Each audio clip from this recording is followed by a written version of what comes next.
సమస్య మొట్టమొదటిసారిగా గుర్తించింది తిరుమలలో. శ్రీవారి ప్రసాదాల్లో లడ్డు ప్రసాదాల్లో లడ్డూలకు ఉపయోగించే నెయ్యిలో కల్తీ జరిగిందని చెప్పి, అపచారం జరిగిందని చెప్పి బయట పెట్టింది వేరే వ్యక్తులు కాదు, సాక్షాత్తు ఈ రాష్ట్ర ముఖ్యమంత్రి గారు బయట పెట్టారు.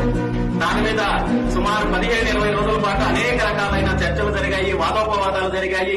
ఇంత జరిగిన తర్వాత దీనికి శాశ్వత పరిష్కారంగా టీటీడీ ఆధ్వర్యంలో సొంతంగా డైరీ ఏర్పాటు చేయాలని చెప్పి నేను పాదయాత్ర చేసి దానికి సంబంధించిన ప్రకటన కూడా చెప్పడం జరిగింది.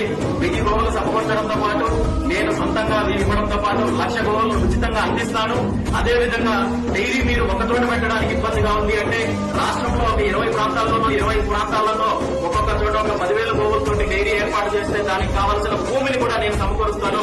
చిత్తూరు జిల్లాలో కావాలనుకుంటే నా సొంత భూమి 22 ఎకరాల మామిడి తోట ఉచితంగా టీటీడీకి అందజేస్తానని చెప్పిన తర్వాత దీనికి శాశ్వత పరిష్కారం చూపించిన తర్వాత కూడా ప్రభుత్వము ఇలాంటి ప్రతిపాదనలను ఏమాత్రం పట్టించుకోకుండా కేవలం వ్యాపార ధోరణితో వాళ్ళు ఒక్కొక్క గవర్నమెంట్, ఇంతకు ముందున్న గవర్నమెంట్ ఒక కంపెనీకి ఒక డైరీకి కాంట్రాక్ట్ ఇస్తే ఈ గవర్నమెంట్ వచ్చిన తర్వాత ఇంకొక డైరీ కాంట్రాక్ట్ ఇస్తున్నారు తప్ప అక్కడ శాశ్వత పరిష్కారం కోసం ఆలోచనలను ఖచ్చితంగా దీని మీద పోరాడతాము. అదేవిధంగా రాష్ట్రంలో ఉన్న మిగిలిన దేవాలయాల్లో కూడా ఏవైతే అవకతవకలు జరుగుతున్నాయో వాటన్నింటి మీద కూడా పోరాటానికి బీసీవై పార్టీ సిద్ధంగా